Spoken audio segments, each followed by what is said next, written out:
Lisa doesn't like Inday Sara. Resign Marcos or Marcos resign. Di ba? Okay. Si Lisa Marcos, I know her and how her mind works. Sometime in March 2022, kasagsagan ng kampanya ito, I had a meeting with Lisa Marcos na kaming dalawa lang. So when I was called, itong dalawa, si Senior Deputy Executive Secretary Hubert Guevara o si DICT Secretary Ivan Uy, nauna pa sila, makimarites pala. So nauna pa silang dumaan, tas ako, last akong pumasok. Naupo si Hubert there, si Ivan here, si Lisa was here, on the opposite side of the conference table. Si Lisa, si Hubert, si Ivan, si Hubert, then ako rito. Hindi niya ako nakita agad. Sabi niya, guys, I have a meeting with the owners of Smartmatic. I need 2 technical guys to be with me. Tapos nung nakita niya ako, but not you, because they hate you so much. Alam ko na, ibebenta ako ng babaeng ito. So true enough, kitsapueran ako niya. So, I know that there was something wrong in that election. But I should be very clear. Lisa doesn't like Inday Sara. So most likely, mas mababa ang boto ni Bongbong Marcos kaysa kay Inday Sara. That is something they cannot afford. Kasi the people will look up to Inday Sara as the true leader, not the weakling Marcos. Dili ang weakling Marcos, and Lisa knows that very well. Nang iyang bana, weakling. Sabi nga, may isa pa nagsabi, I think si Spokes Harry Roque, sabi niya, lazy. Kung sino ba ito nagsabing lazy? Oh, lazy, weakling. She knows that, and she cannot afford na matangtang ang iyang bana because of that. So I think, ang kausap nila sa Smartmatic is, iangat ang boto ni Bongbong para moduol kang Sara Duterte. So that's why, taas o boto si Inday Sara by about 200,000 votes, right? Pero giangat ang iyang boto. Plus, of course, gipanalo ang iyang anak dito sa Ilocos Norte 1st District. But I believe, gipromise na ni Lisa Marcos sa iyang anak, I will make you president one day. The problem is, the son is still young. So kinahanglan niya another one to hold the fort. So given the present constitution, 6 years si Bongit, as she fondly calls him, so kinahanglan niya usa nga musingit para mag-qualify diyang anak by the 3rd term. So all in all, Lisa Marcos will have 18 years of power. Ako, pirminin ako, paulit-ulit kong sinabi to, si Bongbong Marcos ay tau-tauhan lang ni Lisa. And these people, I'm not afraid. You know what? Tingnan ninyo. Tinik down nila yung 2 accounts ni Maharlika. Tinik down nila yung accounts ni Sas. But pinost ko to. Ang post ko is,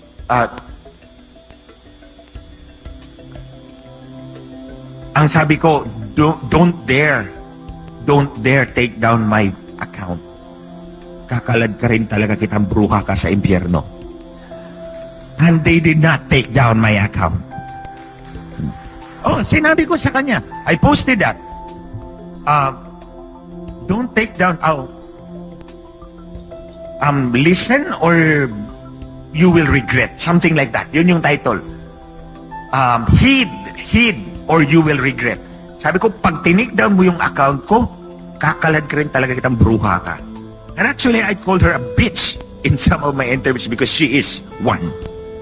Kaya sabi ko, Lisa, I will be unforgiving, I will be very frank. Hindi ko gagawin to kung hindi ka traidor. Your pamilya mo, traidor talaga.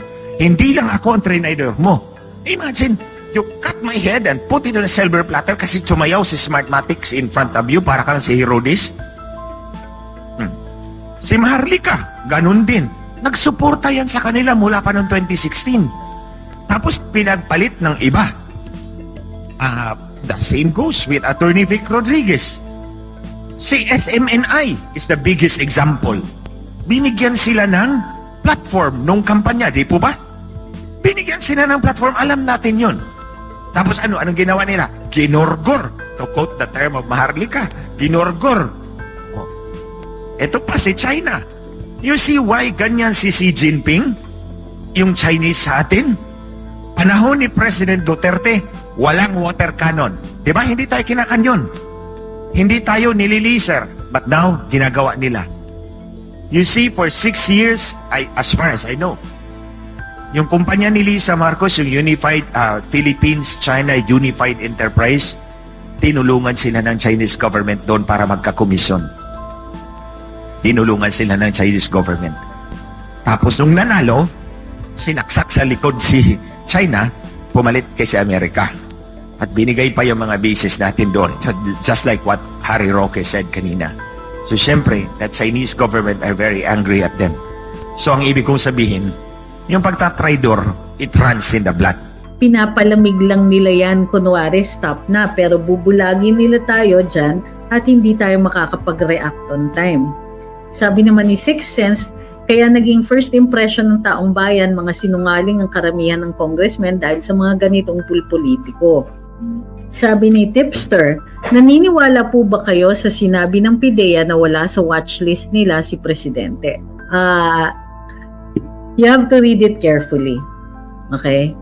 Para sa akin, they have to say this. The President, after all, is the head of the civil service and the PIDEA is under that. Hindi pa ako sold either way. Kumbaga, reserve judgment tayo dyan. Sabi ni Sydney Dior, thank you for having this discussion with us. Mas maiintindihan ng masa yung mga relevant na issues. Sabi ni Carlyle, grabe ha, most of the congressmen walang mga integrity, uhaw sa budget, kaya ayaw manindigan. Sabi ni Mina, 2 taon pa lang holding on to power pinagkakaabalahan. Mahirap kasi po pag ni last minute yun eh. Hindi makapasa. At saka pag last minute kasi, usually by the time, mainit na ulo ng mga tao sa inyo. Unfortunately for them, ngayon maaga pa lang mainit na ulo ng mga tao. Ay sus, may nag-argue dito. It's off topic, pero syempre kailangan niyang ilabas. Mahirap na pag hindi ka maghanap buhay, di ba? Para daw inamin na din ni PRD na selective ang war on drugs niya kasi hinayaan niya si BBM.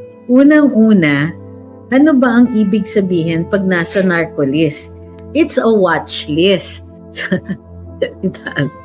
Hello, Darrell Yap. So, ano bang ibig sabihin ng watch list? Ibig sabihin, you're already suspected. Pero hindi ka pa po naiimbestigahan fully at kulang pang ebidensya para maipasa ito sa hukuman. So, ano yung job ng presidente doon? Wala. Ang kailangan magtrabaho ay yung PIDEA para makakuha ng ebidensya. Either tanggalin nila sa watch list dahil walang ebidensya or kasuhan nila kasi meron. So, there is sufficient evidence to suspect that that person needs to be watched. Okay? So, ano yung sinasabing selective ang war on drugs? Bakit? Ang presidente ba mismo ang mag-iimbestiga? Excuse me. Yung mga nilalabas niyang pangalan ng mga nasa narco list ay yung mga kawani ng gobyerno. Yung mga police generals. Nilabas niya yon. Hindi siya selective. Kasi yung mga taong yon, they were working with government as law enforcers. And therefore, di ba, kailangan i-call out niya. Siya po ang head ng civil service. So, hindi pwedeng tiisin ang mga kawani ng gobyerno na gumagamit ng droga. Okay na? Maliwanag na? Anong right po meron ang pirma to represent the Filipino people?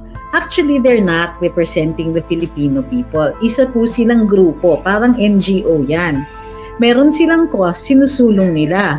Ang kailangan nilang gawin ay makuha yung pagsasang-ayon natin. They don't represent us, but they're organizing this movement to do 2 things. Number 1, kumbinsihin ng mga tao na kailangan natin itong mga pagbabagong sinusulong nila. At pangalawa, kumbinsihin din nila the same people to put in their signature and later on to agree dun sa referendum or plebiscite. Sabi ni Phoenix, inamin po ng group na pirma na may coordination sila kay Speaker Martin. Tama po yun. And in fact, ang question na lang, anong klaseng coordination yan? Diba? Kasi sinabi na ni Speaker Martin na ito ang paraan na gusto niya, na pinaplano nila last December 11 pa lang nung in-announce niya. Ang sabi niya ay babaguhin ng saligang batas yung voting requirement through People's Initiative, tapos Constituent Assembly for the rest of the changes. Gusto nila kasi nagmamadali sila. Nilabas nga ni Senadora Amy yung timetable, di ba? Sabi ni Renz, wala nagpapirma sa amin at wag po dapat pera-pera. Pero parang oo nga. Sabi ni Ronilo, maniniwala na talaga ako kay FPRD na most rotten institution ang Kongreso kasi bakit ayaw nila isa publiko ang kanilang COA liquidation with resibo? Ano kayang nakatago sa mga libro nila? Believe me, yung MOOE, isa lang po yan na paraan ng pagtatago. Marami pang iba.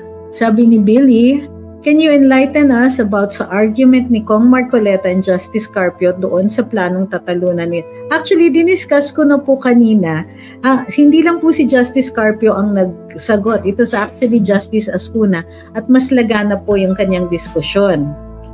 So, ang basic argument dito is that batas ang saligang batas.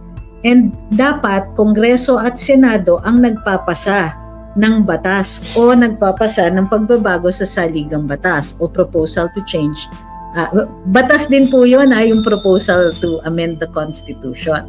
Ang sinasabi ni Kong Marcoleta, there are specific instances na pwedeng isa lang ang chamber. Pero sabi ni Justice Carpio at ni Justice Ascuna, hindi po, pero that does not involve making a law. Sabi ni Floren, paano ka mag-i-invite ng bisita sa sarili niyang bahay? Hindi. Paano ka mag-iimbita ng bisita sa bahay ng iba? Sabi ni Mr. Oñate kasi dapat daw sa bahay niya yon at nag-imbita siya ng mga tao. Instead, ginanap dun sa bahay ni Speaker Martin. Sabi ni Ma'am Joan, hindi naman PIDEA lang ang source ng intel ng presidente. Sabi ni Gibogul, yung hearing kanina, si Oñate nagkanda bulol-bulol paano niya pagtatakpan si Speaker, biglang nakalimot. Yun nga po pag ninervyos ka sa sasabihin mo, hindi ka sure dahil hindi worried ka magkakamali ka. Paano ka magkakamali kung nagsasabi ka ng totoo? Unless confusing yung question. Ano ang way to abolish resolution number 10? Well, dalawa, pwedeng ipawalang bisa ng hukuman or which might be difficult or yung mismong Kongreso at Senado ang magbabawi nun. Sabi ni Becky Party, sabi ni Mr. Oñate, administrative at advisory lang daw ang help ni Speaker. Oo, pero the evidence says otherwise kasi napaka-coincidental naman na ang pirma na humihingi ng tulong and at the same time si Speaker gusto niyang pabaguhin ang saligang batas doon sa voting requirement sa People's Initiative using People's Initiative. Sa voting requirement on proposals to amend the Constitution using People's Initiative. And then, miracle of miracles, magko-constitute